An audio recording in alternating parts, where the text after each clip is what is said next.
The speed of AI innovations is unlike anything we've ever seen before. It's an exciting time as well as a concerning time. So how do we balance the innovations along with governance, security, as well as regulations? Join us today on the CG Hour as we talk about AI and governance and the paths to responsible innovation. Let's start the countdown.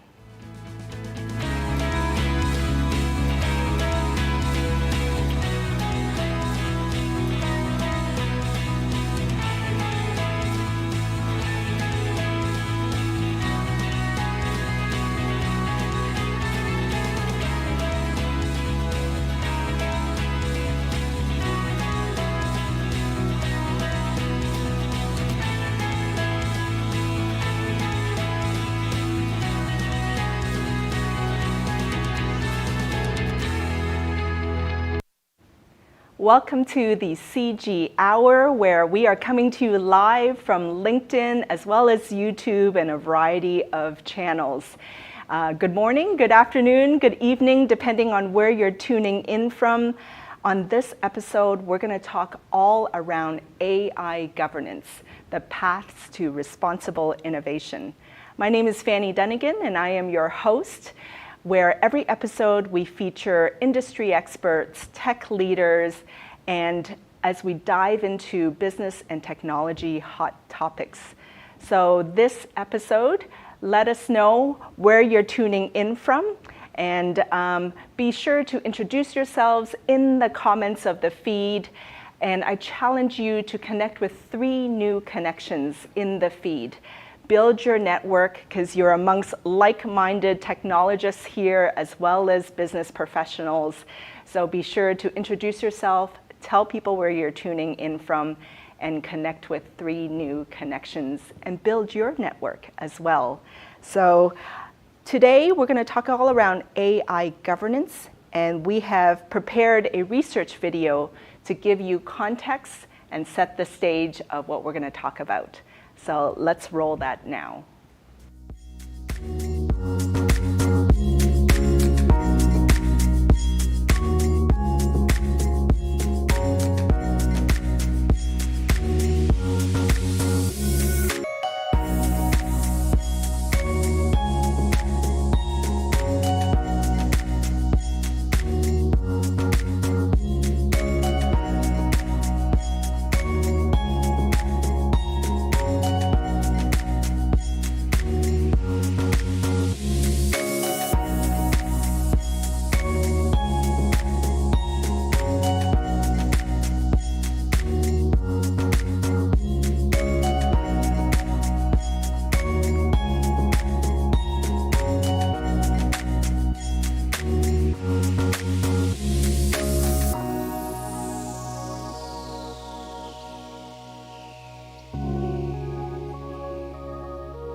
Welcome everybody. If you're just tuning in, we are the CG Hour, and today we are featuring expert panelists as we talk around AI governance.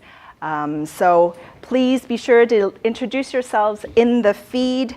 I see Lori here joining from California, Lisa Jordan, one of our own, joining from Dallas. So welcome everybody, and be sure to, as you listen in, to ask any questions of our audience or of our panelists, because I'll be monitoring the feed and bringing your questions to our panelists as well. But let me introduce you to our guests right now. I'll start over here. Welcome, Dan. How are you?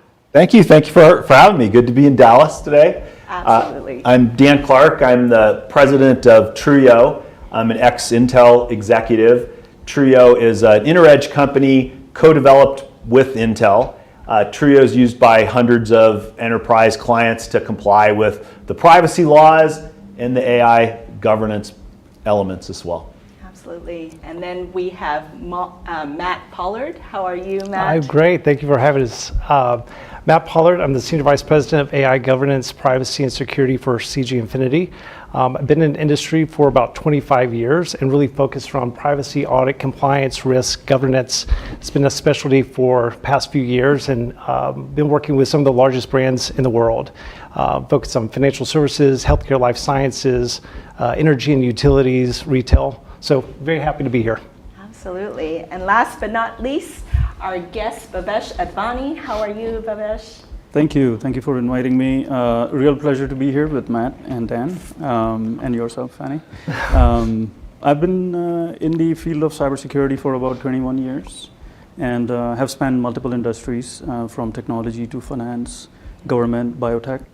And lately, AI and cybersecurity both have kind of taken a special focus from me. I have delved into a little bit of depth with a few founders as well of a few startups. So looking forward to having a great discussion. Absolutely. So I want to kind of start off with where are we now, right? The current state of AI. As a general public, I really actually didn't feel much involved in it until ChatGPT came onto the scene. And but there's so much before that, before ChatGPT came on. Matt, from your perspective, right?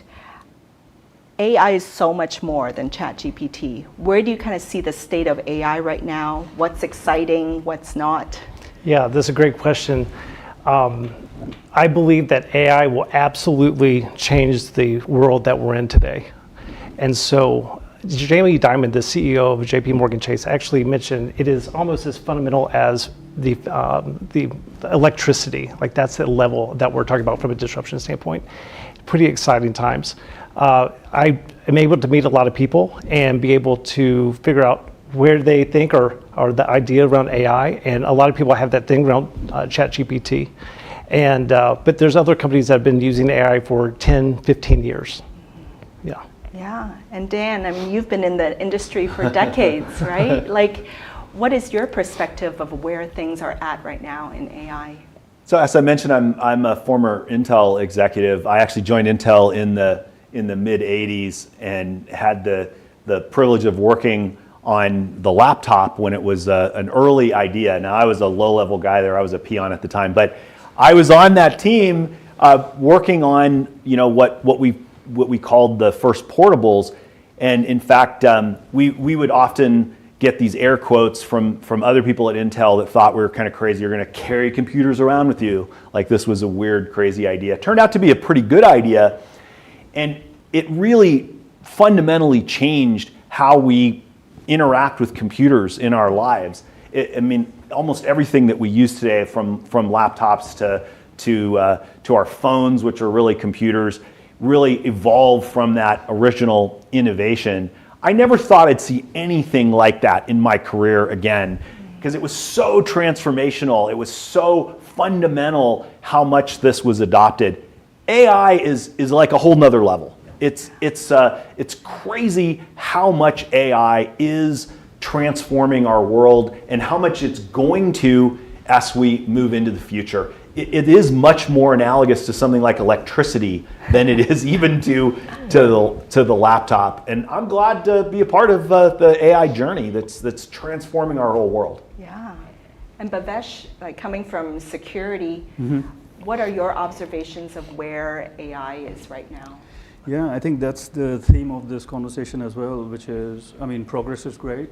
Relentless progress is many times better. But bringing in a dose of responsibility and having a responsible path is super important. I would say, given the recent news we heard about somebody in Hong Kong wiring about was it 25 million? That was a clear indication of what AI could possibly do if used in a irresponsible way. So the work is pretty much cut out for cybersecurity professionals, I would say, in terms of, catching up. And let us know in the audience what you're most excited about when it comes to AI. Well, let's dive into the business side of it, right? Matt, how do you see AI impacting businesses? Yeah, great question. It's that adoption. I don't think any of us have seen that speed of adoption, right? With ChatGPT, they had over 100 million users in 3 months, right? And so right now we're seeing companies, every kind of function, marketing, HR, admin, operations, manufacturing, whatever it is, whatever business function, the adoption of it. But what we have to really think about is how we're governing and making sure that we're doing it responsibly. What's awesome is that you're seeing these advancements within like healthcare life sciences where AI is used to be able to identify or use vast amount of data to be able to find new drugs, right? Also have very prescriptive and tailored treatments from a healthcare standpoint. And so you flip over to another example for around like energy and sustainability. There's a company outside of Boulder that is called Boulder Imaging. They're using AI and neural networks and ML. They've been doing this for over 10 years, but they identify like endangered birds as they're going through like wind farms. And they're using that technology to slow down and stop the wind turbines to allow the bird to fly through without being injured or killed. So you think about that, you're doing something good for endangered species, but you're also looking at energy and renewable energy for civilization. It's like multiple uses in one. Absolutely. Yeah. From your perspective, Dan, like how do you see AI impacting specific industries or businesses? Well, first of all, I think AI's been around for a while. You talked about the adoption of ChatGPT. It's the fastest adopted technology in the history of the world by every measure. So we know it's fast adopted, but it's been around for a long time. We used to call it machine learning or deep learning or other things like that. It's just become accessible now that you have a large language model. It makes it easy to leverage. But this technology, the advantages of this are profound to a business. And there's something you can't or shouldn't ignore. In fact, we had one of our technology companies that we know of that, as a comparison, they took a project that was really already done, and it wasn't a bake-off. It was just to try and see how a project might be approached with AI versus without AI. And the original team was 1,000 engineers. They had about 3 years. They developed a technology around visual recognition, and they had this ready to go into production. It was ready to go, and they had met the goals of the project. They took 15 people who really understood AI, and they gave them 2 weeks. And they came up with a unique approach, completely different. They had no knowledge of the original approach. It was so much better than what the 1,000 engineers developed, that even though it was just intended to be a test, that's what they put into production. This is profound in its changes to industry. The productivity increase that you can get, I think this is going to lower the barriers dramatically in many industries. There's so much efficiency to be gained. There's so much potential benefit to this. And now it's easy to tap into now that you have large language models. Yes. Yeah. And it's exponential versus having linear before, right? Bhavesh, from your perspective on the business side, right? Coming from Fidelity, City of Tucson, like where do you kind of see AI impacting businesses? I think every sector, every industry is going to be positively impacted for sure. Finance, I think since decades has been using some form of machine learning / AI in decision making, etc. But given the example that Dan pointed out, I would say it'll be very, very visible going forward. For example, in government, population dynamics, demographics, even daily instances of if there is drift racing on the street. Yeah, there could be propositions that could be voted on, and then AI-backed cameras could detect such activities without extra manpower. Yeah. So implications could be pretty visible. And there's so many mundane applications too around just like supply management and project planning, things that have a lot of data that are easy now to crunch with AI. We have a customer who is in more of a traditional business, and just they have many people that sell their product, hundreds of thousands of them. they used to do planning at the aggregate level once a quarter. They had to look at it by region because it's too much to digest to think about hundreds of thousands of sellers. Now they have AI, and the AI plans for each individual data point perfectly. This is great for the people selling it, and it's great for the people who are supplying it. And it was actually a fairly simple use case to attack. So it's not just the esoteric ones that we're seeing. We're seeing sort of more pedestrian applications that make dramatic ramifications to businesses. Well, even ChatGPT individually, right? Helping write emails or even trip itineraries. If I'm going to go visit San Francisco or New York, like what to do, restaurant recommendations, what the plan is. I mean, just a human, like just my productivity as a human to be able to use this is incredible. I'm on a university board, and they were presenting something, and they apologized because they said, oh, we got 3 different presenters and we didn't have a chance to consolidate. We needed a graphic artist for a day or two to really polish this up, and they were kind of apologizing to the board. And I was like, send them to me. And they sent them to me in like 5 minutes. I had used AI and a graphics generator to just align all of the presentations so that they kind of looked like one. And I did this because I think a lot of boards, they don't really understand the kind of impact that you can have. Here was something, okay, it might have only taken somebody a half a day to have done that. I did it in 5 minutes, and I'm not even very good at it. Yeah. And Bhavesh, I remember last time you mentioned a supply chain example around AI. I would love for you to expand on that. Yeah, so if you look at the White House directive or the executive order and the EU directive on AI, they definitely want to know how the AI models are being trained during the testing phase, depending on the criticality and the impact of that application of that AI model, let's say.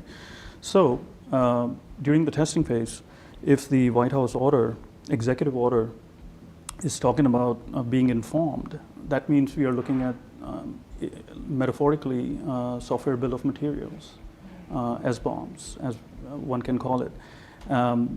They are, software supply chain is a known factor in the cybersecurity universe, and it's a metaphorical extension to how AI models are being trained, sharing the testing data, the red teaming data during the development of the model. So that's what I alluded to last time, when it came to supply chain. And I know there's just so much, there's like a whole barrage of information, and sorting through it as like the general public here. So what we did is we put together an explainer video just to kind of put everything into perspective. Matt explained it in a very unique way to talk about the offensive side and the defensive side of AI. So let's play that video right now.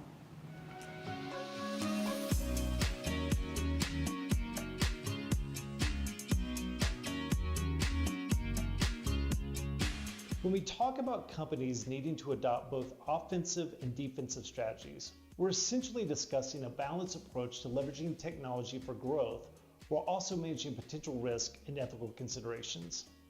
The offensive strategy means actively using the technology to drive innovation, enhance competitive advantage, and achieve business goals. This proactive use of AI not only contributes to the top-line growth, but also fosters a culture of innovation. On the other hand, a defensive strategy focuses on mitigating risk associated with AI, such as data privacy concerns, ethical issues, and regulatory compliance. It's about putting in place governance frameworks that ensure AI technologies are used responsibly and aligned with societal values. This includes measures to prevent biases, ensuring data is secure and complies to laws like the GDPR and CCPA, and establishing ethical guidelines for AI development and deployment. And what we have found is that this dual approach not only enhances a company's competitive advantage, but also builds trust with their customers, employees, and the wider public.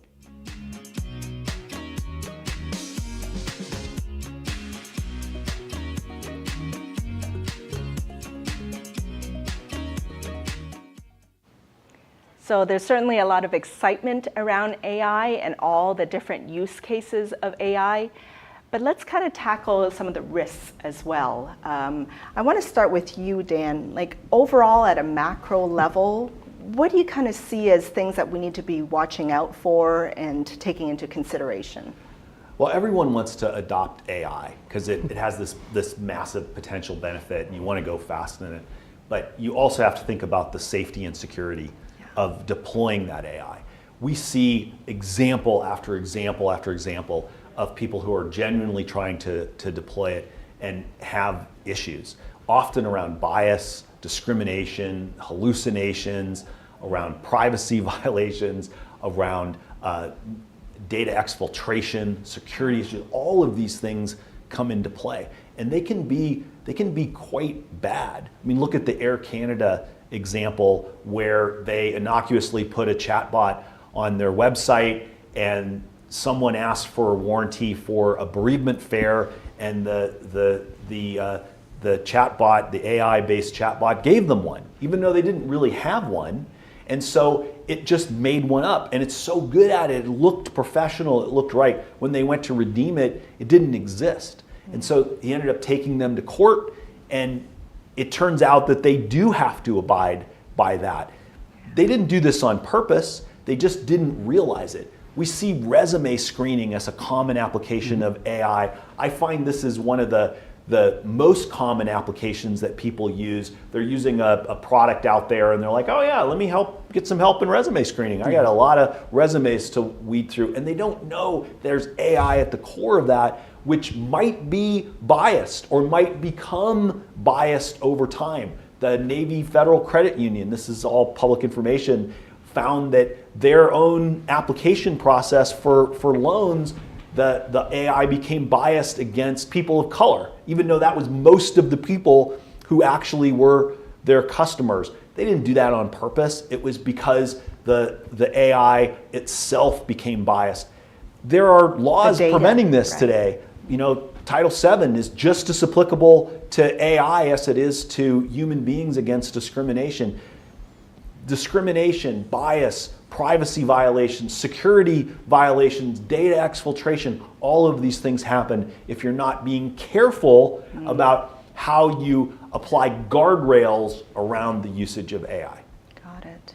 And Matt, from your perspective, what are some of the ethical side and risks of AI? Absolutely. And Dan kind of touched on that, Title VII, Title IX. Anytime you have an AI model that is making a decision about a consumer, that is where your risk is. And so making sure that you are truly looking at your data set, looking at the model, looking at what the decision is or the data that's provided back, make sure that it's not biased, hallucinations, drifting. That's a common problem that we see within AI models as well. So anytime you're What does drifting mean? So drifting is ultimately you have the data model is used, and over time it starts to drift away from the data set and really the decisions that are around that. And so it can, it was actually interesting, there's a case study in regards to money fraud of where models were used, or the data set was used in regards to how criminals were doing money laundering and whatnot. Well, criminals changed the way that they were doing it, and the data set had changed, and ultimately the decision had drifted away from that. Now, Bhavesh, I know you've had extensive years in the finance industry, right? What are some of the risks that you see? I mean, it's our money, right? Like, speaking of consumers, consumers care about their money, right? What do you see as the risk with these AI models? So twofold, right? So one is how they are built, incorporating everything that Dan and Matt just mentioned, hallucination, drifting, et cetera, et cetera. That's one, the models they adopt, the models they build internally, and they may also make it available on a B2B basis to other financial institutions if they wish to make it a revenue stream. Beyond development, it's also how they consume once it has been tested and everything has been said and done, how they consume it on a daily basis.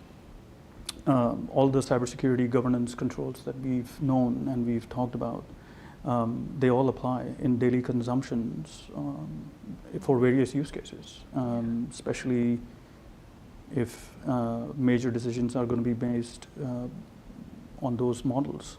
For example, where to invest, the ESG factor, and similar. So it's like a two-sided coin thing. One is building it, second is how you consume it. And I believe there still has to be a human component to AI. So often we have seen companies that have just launched it and just like launch and forget it. That's where you're at risk. And so as these decisions are coming out and leveraging AI, you have to have that human interaction to ensure that you're not making decisions that are biased, they're not having hallucinations. You really have to look at it, and that's why the importance part of a governance board is needed. Mm-hmm. And Dan, I wanted you to kind of dive a little deeper into the data side of things, right? It's the data that governs what the model or predicts or shares, right? Can you talk a bit about that, the data side of things? All these models get trained on data. And we've seen some odd examples where at the end of the process, the thing is they think it's become biased or maybe it'd been poisoned and drifted over time. And it turned out that it was just that the people in charge of hiring were, they were prejudiced. And so this just bubbled to the surface and it became apparent. This happened to our own government. One of the agencies of the government found out, and in fact, the person who investigated them coined this term that they only hired pale males from Yale. And I'll never forget that, but pale males from Yale. Why is that? They all were blaming the AI. And how did this AI get biased? Well, you look at the data set, and it turned out that the people in charge, they were discriminating. And it just got exposed by the AI. We see this in data sets all the time. I asked ChatGPT to produce an image for me, and it produced an image of the most common doctor treating the most common patients in Africa, and it produced a white man treating black children. And I asked it, what's the most common doctor, what's the ethnicity of the most common doctor in Africa? Well, 99% of them are black or African people. Why did you show me one that's a white person then? It's because the data set it was trained on was visual. And if you think about, if you go to Africa, you do your big mission to help people, Doctors Without Borders, you're probably going to pose like 1,000 pictures of yourself treating people. And I guess mostly children, even though 90% of the people they treat are adults. But most of the pictures had children in it. And most of the pictures were posted by people who have access to the internet and who had a need to do this. So it wasn't that the model somehow was flawed. It was trained on data that was highly skewed. You have to be aware of these things. You have to understand the propensity for bias in your data at the core. Yeah, such a great point. And let us know how things that you might have been noticing online as well in the use of ChatGPT or other tools. What kind of risks are you guys noticing around that in the audience? So combating the risks, right? There's a lot of regulations that are now going into place. The White House AI order, the European Union's AI orders, FTC regulatory compliance requirements. It's just a lot, right? So Dan, help us kind of like sort through it and kind of like help us analyze it and kind of think it through properly. The legislative landscape here is the fastest evolving I've ever seen in my career, and I do a lot of tracking this. It's really almost crazy how fast it's going. And because of that, they're often a little bit sloppy at the same time. The EU's AI Act, which is 258 pages, passed before it was scheduled to be voted on because they wanted to get something out there really rapidly.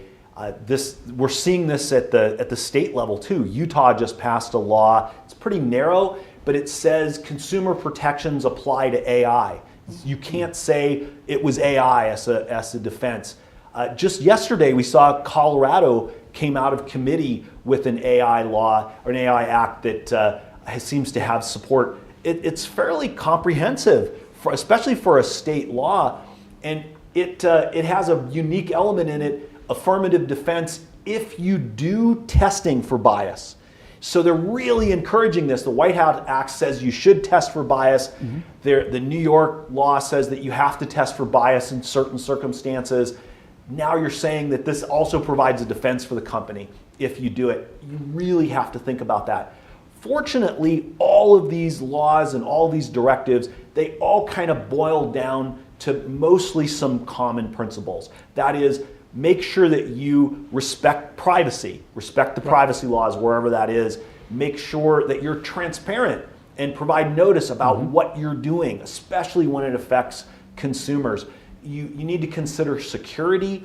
You need to consider the avoidance of bias, the avoidance of discrimination, and you should train your people on these potential harms that can come from AI. So at least for now, we see a lot of real commonality. I think the White House in particular has tried to coordinate at least the terms and definitions with various countries and various states. So that's good. We're seeing commonality. And we're also seeing that these things kind of make sense. You should be doing that anyways. You should be testing your models for bias. You should be respecting privacy anyways. You certainly want to avoid bias and discrimination. And then Matt, at a business level, so that's at the kind of overall regulation level, then what do businesses need to consider in following these regulations and governing themselves as well? Absolutely. We actually have debated this a lot of how you even start a governance program around AI and what's the first thing that you do. But I think that you have to jump in. You really need to understand what your AI strategy is. You need to look at use cases. You really need to identify the areas of AI, of how it is impacting the business. Is it impacting a consumer? Is it more just from an operational standpoint? Looking at that. Building out a governance committee is critical. So there are requirements around that, making sure that you have various skills, various experience, various knowledge. So you're bringing in different groups and individuals together to make sure that you have a strong steering committee when it comes to AI. Really looking at process, procedures, documentation, looking at your data set, looking at the model and how it's operating, the decisions, the governance around that. Making sure that you're able to audit. It's something that Dan and I talk about a lot is really training your organization as well and educating them. And how do you do that effectively? So those are kind of the key pillars around AI governance that I think are absolutely critical to be able to mitigate the risk. Yeah, thank you. I think use case in particular is super important because with security, Bhavesh is an expert in security. Often that's an organizational challenge, and it's okay to approach it from an organizational level. But with AI, it's all about the use case. If you're using AI to beef up a little bit of your marketing materials, how much do you really care? Maybe the camera tracking that we're using today uses AI. Do you really care? Does that really matter to anyone? Is that going to get biased? Is it going to discriminate? No. So you don't really care. If you're using it for resume screening, if you're deciding credit, if you're deciding housing, these things are very high risk deployments. And you have to think of them in terms of the use cases at a company rather than just the overall approach. And we're talking about kind of a formalized AI tools that organizations are using, but we all know that organizations are made up of individuals. Individuals can use their own AI tools on their laptop and making decisions, right? Yeah. And so that is another area, especially from a security standpoint, of where you are putting your organization at risk. So it goes back to training and education of like, listen, we want to use AI tools. We want the scalability, the agility, the productivity, that's awesome. But making sure that you're transparent, you're making sure that you are protecting privacy laws and all of those things, and you're not putting your company at risk. That's huge. There's an element of self-governance too. Absolutely. Yeah. And I think that comes through the communication and training of an organization. Yeah, maybe training is number one on the list because it's like we talk about this a lot. It's hard to know where to start, but it's just training the organization about like bias happens. Data, you put it in a public model and you may have accidentally let go of company secrets. You have to train people about the potential risks of AI. Maybe that is the first place to start. Well, like Bhavesh, like from your security hat, right, and your experience in that aspect, what are these kind of use cases that we need to be aware of and like tie in those regulations and put in those guardrails? Right. Starting with the most benign use case, let's say, and the most achievable, an organization could consider writing an acceptable use of AI policy and making it very conspicuous and making a very conscious effort in terms of a governance board, for example. That will force them to define the use cases, to Dan's point. And to Matt's point, the governance board will be accountable for that acceptable use of AI policy. That's like one of the easiest, lowest hanging fruits you can address. And beyond that, to something more complex. For example, if an organization decides that they want to leverage an existing AI model to build their own AI app, then they have to have a very good understanding of what that model is, how they select that model, and then when they build the app, how to test it for bias, etc. So that complexity is on the other side of the spectrum in terms of preparing and governing while developing apps based on AI models. And where are they getting the data from to feed the model? That is very important. And one of the basic tenets is to not use live production data or PII, use synthetic data to train it because mishaps could happen. What do you mean by synthetic data? Help us understand. Synthetically generated data, which is not, say for example, a city government should not be using live citizen data to train AI model. Yeah. Probably use synthetic data. Another approach you can take is to scramble the data. Correct. In our platform, we actually have the ability to take a large data set and scramble it in such a way that you've de-identified individual people, and you'd end up with, like, the simple example, you'd end up with like Bhavesh, Clarke, who lives at Matt's address in Colorado, and so you've still got valid data that isn't stochastic or synthetic in nature, and allows you to kind of train those models without violating the PII. So that's another approach you can take. Actually, there was just an article a couple days ago that a large tech company is challenging the CPPA on the idea that you have a right to delete data all the way back through to training. And they came out and said, look, you can't untrain a model. Right. You have to roll it back if you want to do that. So if I want to delete my data from that and you want to allow this in your legislation, I can't do that. I can't physically untrain a model. So our approach to that is to, instead of using synthetic data or combined with synthetic data, is to scramble the information in a way that you can still train it on real data. That's right. Yeah. And for those of you in the audience, I'm curious whether you've put in any kind of governance policies or guidelines in your organizations yet, or have you started to think about that? I want to play for you all a video talking about the Truyo platform. Dan, can you set it up a bit for us? Sure. So Truyo's been around for about 8 years. It's an IntraEdge company, but jointly developed with Intel. It's pretty well known in the privacy market for being used by hundreds of enterprise clients to comply with many privacy laws, with GDPR and CCPA and things like that. It has a core of automation around connections to underlying systems. We've taken that, and about 13 months ago, we took the step, probably the first in the market, to start deploying that into AI governance. And in September, we entered the market with a product. If you saw our product today, you wouldn't recognize it from the first one because it's changed so dramatically. But this platform in AI governance, we believe it's the first one in production in the industry. It's used by a number of enterprise clients now today in production to help with their governance. What we try to do is empower that governance board, giving them visibility to the use cases, allowing them to remediate use cases, but we have to have underlying technology behind that. It's not enough to ask people what they're doing. You have to actually scan for usage. Because people, sometimes they don't want to tell you, sometimes they don't know. Sometimes it's an old application that they didn't realize. Sometimes it's like that person in HR who just slid a switch and didn't know they enabled AI. So we scan for usage, we survey people, we ask vendors, but then we also test for bias, which I think is crucial to do. It's almost like we don't know what we don't know. Exactly. Right? Exactly. And the first thing you have to do is know what the use cases are. Yeah. And every time we turn this on, what we find is even sophisticated companies that are saying that, oh, we don't use AI, or I have 3 use cases that are approved.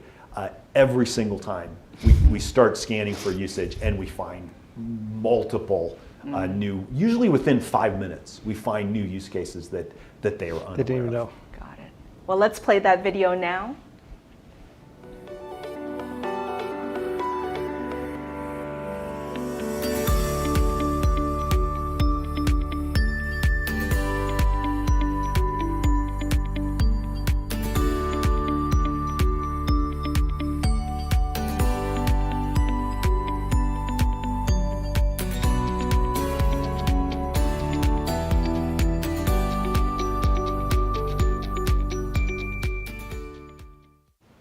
So as you can tell, there's a lot for us to consider. There's a lot of things that we need to consume and kind of learn along the way. So how do we protect our businesses, right? How do we, as we look towards the future at this hugely accelerated rate, how do we protect our businesses? Matt, I'd love for you to kind of start off, like where do we start, right? Give us a starting point. Yeah, we talked about that a little bit before, but you really do need to know what your strategy is of leveraging AI and those use cases and the business value and what you're trying to get out of it. And so that's absolutely critical in that state. You're also really, you need to look at your process, your procedures, the compliance, the regulation, the security. Those are really key components of building out that strategy and your true governance program. But then again, it goes back to how are you going to train your organization? How are you going to enable them? And how are you going to adopt these things with responsibility and ethics? You had a line when we were talking about we actually have to kind of slow down to accelerate. Yes. Expand on that. Yeah, it's a great story. I attended the PSR conference last September. And Trevor Hughes, the president of the IAPP, gave an incredible example of Bertha Benz. She was married to Carl Benz, who was the founder or considered the founder of the modern motor vehicle. And she actually took a prototype car and loaded up her 2 kids and went about 100 kilometers without telling her husband to, try out this car, right? And so she's a very smart woman. She had an understanding around engineering and whatnot. And during this process, she realized that, listen, there's some other ways that we can do this. So the brakes were like wood on wood and whatnot. She worked with a cobbler to actually put on shoe leather on that wood to actually create the first brake. So that's awesome because she was able to brake the car, right, and slow it down and keep her children safe. But in all reality, that brake allowed her to go faster. And that's the same way that we're thinking about AI governance. We don't want to slow down the adoption. We don't want to slow down the scalability and the productivity of this. But what we do want to do is make sure that it's responsible, it's protected, it's safe, and it's responsible. I can't even imagine nowadays driving a car without a brake. Can you imagine? But I guess it's a vital piece of innovation, right? Absolutely. And then Dan, from like a tool and technology perspective, building on the strategy and the process that's defined, now what? Well, I think first of all, you've kind of convinced me training starts the process maybe. I don't know, but we spent a lot of time and effort on our training modules for this. That for the corporate training, just to help people understand the potential risks of it. I like approaching it from a use case basis because I think that's what helps you understand and determine the relative risk. You need some type of a governance board. You have to have a set of principles that they want to employ. I think you need tools around this too, because it's going to be really challenging to administer this in an organization. And at the end of the day, it is like the car. You want to go really fast. In your story, she would only go a couple miles an hour as fast as somebody could run in front of her with a red flag until she got the brakes working well enough that she could go 20 miles an hour, which was the capacity of the car. You want to go fast with AI and you want to take advantage of this, but you need brakes, you need guardrails around it. You have to do things like consider the potential for bias and discrimination. You have to consider privacy. Actually, one of our largest customers, if they were sitting here, I think they would say the place to start is some sort of a bulletin board just to share use cases. Because what they saw with this when they started to do this, a good example of this is Chai, which is the the healthcare organization that does AI, the Center for Ethical AI Usage in Healthcare, and they created a bulletin board. And what they found was, first of all, people were sharing use cases. This allowed everybody else to go, oh, maybe I should do that. Maybe I should use it to do my customer service notes. Maybe I should use it for reordering of supplies or whatever it was. But the unintended effect that ended up being a big benefit was other people looked at this and would say, hey, that could become biased. And they ended up, we kind of call it the whistleblower policy, which has a negative connotation, but really it's just groupthink around applications. This is all new. It's all new. There's no recipe, there's no books you can read and say, well, what's the bias potential when you do this application because somebody just invented it yesterday. If you allow your group to be exposed to that, it allows them to go faster because they're seeing these examples, but you have groupthink that allows you to consider the potential risks. But even from a technology standpoint, this is why we love partnering with Truyo, right? And so your technology to actually be able to scan environments, structured data, unstructured data, websites, source code, whatever it might be, and be able to identify the use of AI, be able to list it out, to be able to put some sort of risk score to it, that transparency is absolutely needed. That technology is revolutionary. I've never seen anything like that. And I believe our clients are extremely, it brings so much value and safety in connecting that technology to that governance board and their strategy and their use cases. That's your perfect match. Got it. Bhavesh, on the business side, how receptive do you think users are going to be to training, to governance, to new tools? Like they have their day job already, right? Yeah. And then suddenly we're putting on this extra layer. What do you think the usability and change management side of all this will be? Yeah, that's a fascinating area to think about. And I would say, taking the same example about the car and the brake, I would say if the governance board and the leadership can articulate to the users, like if you want to do your job faster, want to be more productive, come to the training or encourage them to take the training, be educated, see what tools are available or quote unquote made available by the technology department in that company. Educate them about those tools, how those tools can help them increase their productivity and how to responsibly use them. Also, put forth in front of them acceptable use of AI policy listing the use cases like Dan mentioned. And new hire orientations are great as well to inform the newest of the newest team members. There almost is like new departments or resources that you have to put into place, right? Training departments or people learning just like 3 steps ahead so they can bring along the people that are 3 steps behind. We were talking about this morning. In all reality, governance isn't a nice to have. It is going to be a requirement. And as Dan talked about, these regulations and these laws, we can anticipate more and more of them, right? There is going to be a lot of protection around this.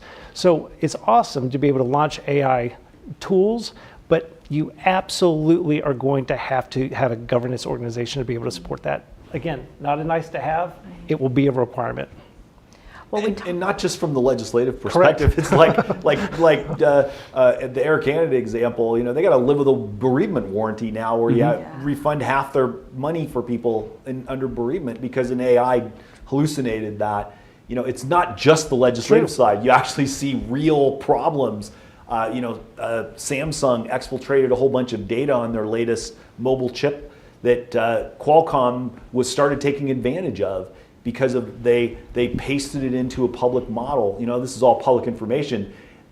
There are real risks to using AI if you're not careful about it. The legislation is just trying to codify that. Yeah.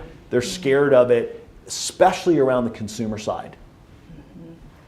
Well, we talked a lot about training and education. So walk me through in our audience, like what training might look like, what education might look like at the business level, at the organizational level. Like what have you kind of put into place at some of the clients that you've worked with, Dan? So we actually decided to break the training into 9 parts that are pretty small. So they're each one's kind of digestible. This is a corporate training. It's not really intended for the one AI expert at the company. It's intended for everybody who might use AI, which is almost everybody. It's HR, it's programmers, it's marketing people, it's hiring, it's technology people. It's a numerous large group. We broke it into small pieces where each piece deals with one of the potential issues. We start with a video, we reinforce that with clickable information because that tends to be more digestible, glossary. We always add a quiz to help make sure there's retention of the information. But we broke it into the categories that we're talking about. There's one on bias specifically. There's one specifically on the potential for security issues. There's one on privacy. Each one is quite short, allows you to digest that individually, but we ended up where we had to create a total of 9 segments in order to do this. And then we do create a certification at the end. We also have toyed around with integrating with the company's access portals. So, Bhavesh understands this better than I do, but the company allows you to either go to websites or not, right? And we've toyed around with the idea of having like a pop-up that says you're not allowed to go to that website, you haven't done the training yet. And so to try and reinforce the idea of making sure that you complete the training. And I don't think it's a one and done either, right? No, we're updating. I'm updating it right now. This morning, Colorado came out of nowhere. Absolutely. You have to update the training. Yeah. But even at the top of the hour, we were talking about the acceleration of AI and the adoption of it. So it is changing every minute, and it's getting more advanced and more evasive in our organizations. So I think from a security standpoint, I'm used to filling out one security kind of like training a year or whatever. With AI, I don't think you're going to have that. I think you absolutely have to be educating and communicating to your organization on a weekly basis and providing some, I'm not going to say like fear and uncertainty and doubt, but provide some like true case studies in regards to the risk of AI, educating and enabling your organization to really understand the importance of this. Yeah. It's got to be a continuous learning. Yeah. And Bhavesh, how do you kind of see these kind of trainings rolled out in businesses and the receptivity or reception of them? I love the idea of product-based training. If there are 10 products out there in an enterprise that have been approved for use, people with job functions that need their product to improve their productivity, product-based training is amazing before they can use the product. Also, use case-based training, Yes. just like we've seen with SaaS products. A company is going to buy more than one for that same need. So one can imagine multiple AI products for that same need in the future. And use case-based training could be probably another way of going about it. Yeah. Do you see new AI departments or governance departments popping up in organizations? I do foresee a fancy job title coming up in the industry, Chief of AI or Chief AI Officer. There might be some companies already having an open requisition for that, but I think if it helps the cause of AI governance, AI cybersecurity, awareness of how to use it, then one more fancy job title is okay. Yeah. Thank you. And for all of you in the audience, let us know how you kind of see yourselves learning and training and adopting in your various businesses this governance AI model, as well as different tools that can be put into place. Matt, you recently came back from a conference. I did. Tell us about that conference so that we can kind of set up the video that we're going to play. Absolutely. So I attended the IAPP conference, the International Association of Privacy Professionals, 2 weeks ago in Washington, D.C. They've been doing this for many, many years. And it's a great time to get together as privacy practitioners and technologists to understand what's happening from a privacy standpoint, regulation, compliance, technology, advancement, adoption, whatnot. And it's an incredible time to be able to meet with technology partners and see what they're doing. But the one thing that I've seen over the last year and a half is a lot of the conversations from privacy has actually moved to AI, or the convergence of both. bringing, making sure that privacy is included from an AI perspective. But that's been the common theme of what I've been seeing. Any big takeaways from the conference? It's buckle up. Because I think it's we're on a ride and it's going to go fast. Okay, let's roll the video. It's great to be at IAPP in Washington, D.C. This is my first IAPP here in DC. I'm speaking from the IAPP Global Privacy Summit. I'm enjoying another amazing IAPP conference. This is our first year at IAPP.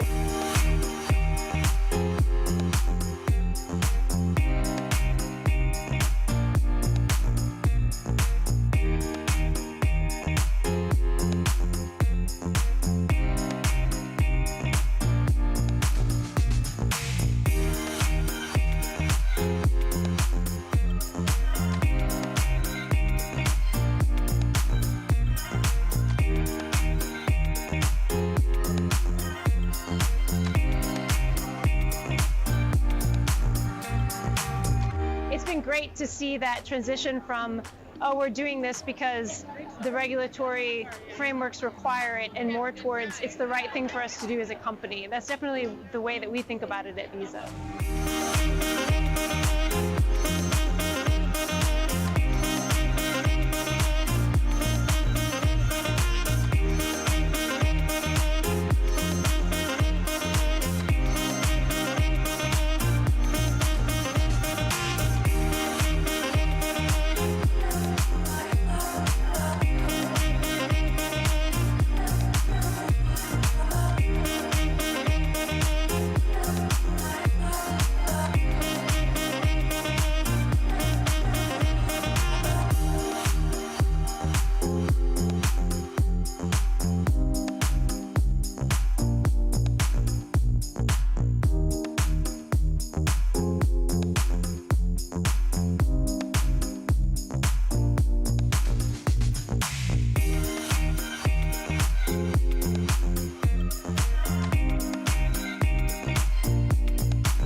So as you can see, there's a lot that we have to think about and be doing as businesses.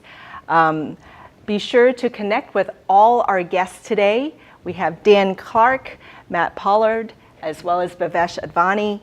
Connect with them on LinkedIn. Be sure to follow their content because there's still much, much more to be learning and to be governing and addressing. But it's certainly exciting times. So thank you, Dan, Matt, Bhavesh, for your time and your insights. You all be sure to connect with them and stay tuned on our next episode, and be sure to follow the CG Infinity company page to be updated on our next episode, and we'll see you next time. And as always, people first, driven to transform. See you next time, everyone.